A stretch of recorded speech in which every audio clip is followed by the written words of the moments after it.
everyone, welcome back to my channel. My name is Lucy and in today's video I'm talking about books that you can binge in one day. So guys, as we approach the last couple of months of 2021, I know, can you believe we're almost into 2022? It's madness.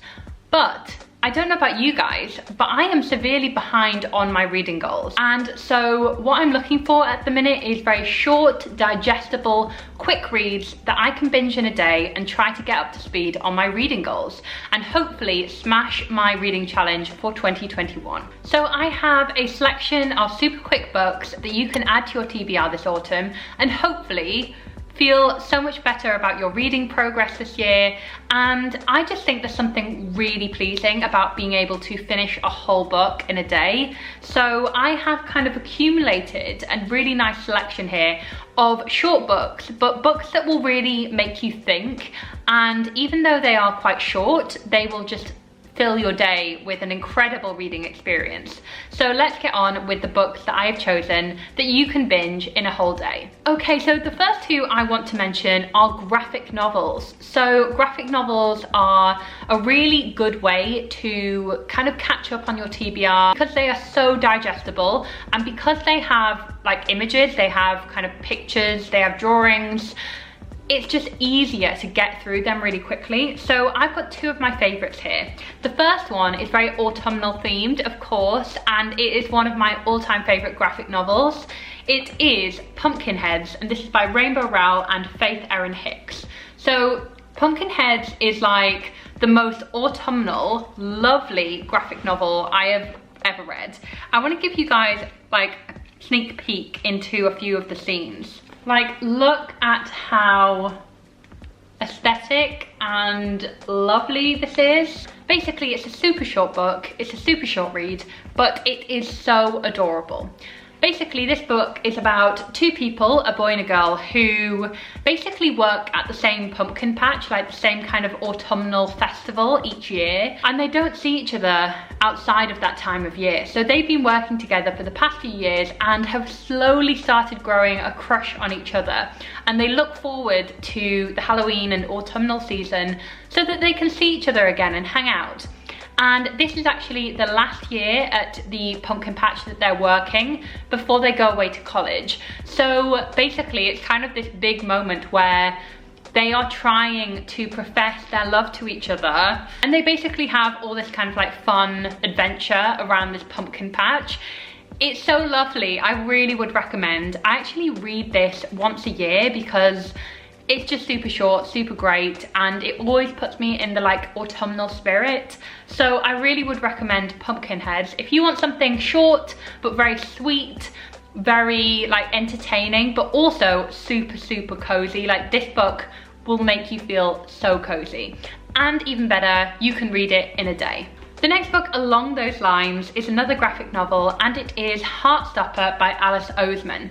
So Heartstopper has a definite like cult following here on BookTube, but if you've not yet read this book, this is about Nick and Charlie who are at school with each other in England. Basically, it is about a boy called Charlie who is gay, and he is very openly gay at his school. He basically has a crush on the popular kid called Nick, and basically this is the story of them falling in love and just like getting together. It is so beautiful, it's so full of joy, and this is just like the perfect graphic novel series. So basically this is just kind of first love at school, and it's just a lovely queer love story. Also, I love the kind of illustrations. I think Alice Oseman has done an amazing job, and this graphic novel has a very close place to my heart. You can read this in a day for sure. In fact, I think I read this whole graphic novel in the bath one time. I was very pruned and wrinkled by the end of that bath, but it can be done. You can read it in the bath if you want to. So I really would recommend Heartstopper. So the next book is kind of a novella, I would say. It's very, very short. It is Heartburn, and this is by Nora Ephron. So Heartburn is one of Nora Ephron's like very, very popular books, basically. Nora Ephron is a novelist, and she wrote books like Sleepless in Seattle and When Harry Met Sally. So she is a very celebrated novelist. And Heartburn is the story of Rachel, who is a cookery writer.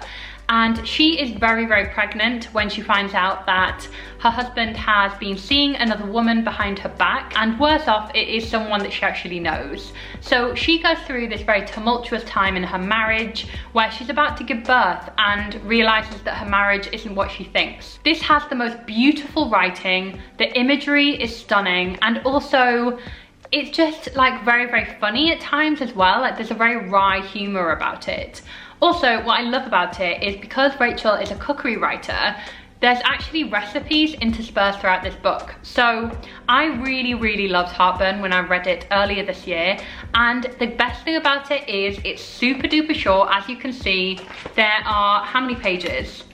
There are 180 pages in this book, which might sound like a lot, but you can definitely finish this in a day because it's just super short. So I really would recommend Heartburn if you're looking for something that will take you on a bit more of a journey and will just be quite profound. Like, I really, really enjoyed Heartburn. Okay, the next book is something very dark and spooky for this time of year. It is The Harpy, and this is by Megan Hunter. So The Harpy is another super short novel. This might take you a little bit longer than those other books that I've talked about, basically because it is a little bit longer in length. But it is super addictive, super beautifully written. This book, when I read it, just messed with my head. It's kind of similar to Heartburn actually, because this book is also about a woman who finds out that her husband is cheating on her. So we've got a common theme here. But The Harpy is basically a very literary exploration of a woman who basically descends into madness, almost like a beast type creature. So basically this book is about a woman, and obviously she finds out her husband's cheating on her. So they agree that she can hurt him physically 3 times and then they'll be even. But let's just say it gets super, super, super dark. Interspersed throughout this book are all of these accounts about the mythical being of a harpy, which is half woman, half bird. Let's just say this book gets very, very strange and very transformative. So I think The Harpy is a really great one to read. If you're looking for something darker, more Halloween-y, a bit more psychological, this book is the one for you.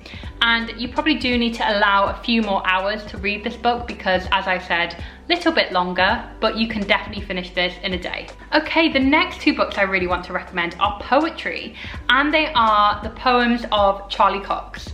So Charlie's first book, She Must Be Mad, is just one of my favorites. Disclaimer, I actually worked on the publicity campaign for both of these books. I was very, very lucky to be Charlie's publicist, and She Must Be Mad has a special place in my heart because this is Charlie's debut poetry collection, and honestly, it is just beautiful, it's relatable, it is funny, but also quite emotional at times as well. And I honestly just adore She Must Be Mad. And Validate Me is her second book. This is all about like being online as a young woman in your 20s and kind of like online dating, and there's a lot of themes explored here. So I would really recommend both of these books. You can definitely finish both of them in a day. They are very bingeable, they're very, very excellent, and honestly, Charlie's poems are my favorites, so I really would recommend you check these out for a super quick read, but also one that like you can go back to. So I would really recommend kind of earmarking pages that, you know, with the poems that you really, really enjoy, and kind of going back and dipping into those, because I really do think you need to kind of digest this again and again. So I would really recommend both these poetry collections, and I hope you enjoy them if you do read them. So the next book I want to mention is actually a classic. I know, you could read a classic in a day, and I'm not saying it's going to be easy. It is a bit of a chunky one, so you may have to, I don't know, it may take you a slightly more than a day, or it'll take you a whole day if you're committed, you know? I did read this in a day. I fell in love with it. I was obsessed. Yeah, let me just tell you what the book is. It is Agnes Grey by Anne Bronte. So, Agnes Grey is one of Anne Bronte's most popular works, and this book just really moved me and I just fell in love with it. So it's about a girl called Agnes Grey who, when her father loses her family savings, she has to become a governess, and she becomes a governess at a few families.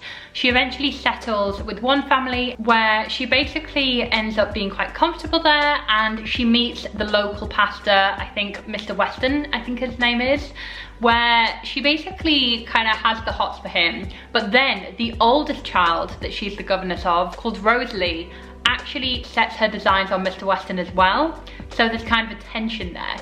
Basically, I think Agnes Grey is really kind of like underhyped. I think everyone should be reading this. I am so glad that I did read this, and it is quite a short classic. So I read this in a day, but it might take you a little bit longer if you're kind of not used to reading classics, or maybe, you know, the language kind of is a struggle for you. I do find that the language in this isn't too complex or convoluted as, you know, it can be with some classics. So I really would recommend Agnes Grey if you want to binge a classic in a day. And finally, we have another kind of graphic novel-esque story. This is How the King of Elfhame Learned to Hate Stories by Holly Black. So this was kindly gifted to me from the publisher last year, and this is basically a spin-off of the Folk of the Air series by Holly Black. It's kind of set after those events that happened in that series, but basically this is just a lovely illustrated story, or collection of stories I guess, of Cardan, who is the main love interest, one of the main characters of the Folk of the Air series by Holly Black. So already this book is just like absolutely beautiful, but there are loads of kind of like images like this, and basically this novel is like super quick to get through. So because the text is quite like small on the page, I'm not sure how much you can see there, but yes, the text is quite small on the page. There are lots of images, which definitely bulks this book up a bit. It's not as long as it looks there, but basically I read this in a day. I binged it so quickly. So if you are a fan of Holly Black's Folk of the Air series, I do also think you will love this book as well, and hopefully you'll be able to finish it super, super quickly. So guys, those are my top suggestions of books that you can binge in a day. I hope there's something here for everyone, no matter what your taste is with reading. So do let me know down in the comments if you'd be interested in reading any of the books mentioned here today. Thank you so much for watching, and I'll see you very soon with a new video. Bye guys!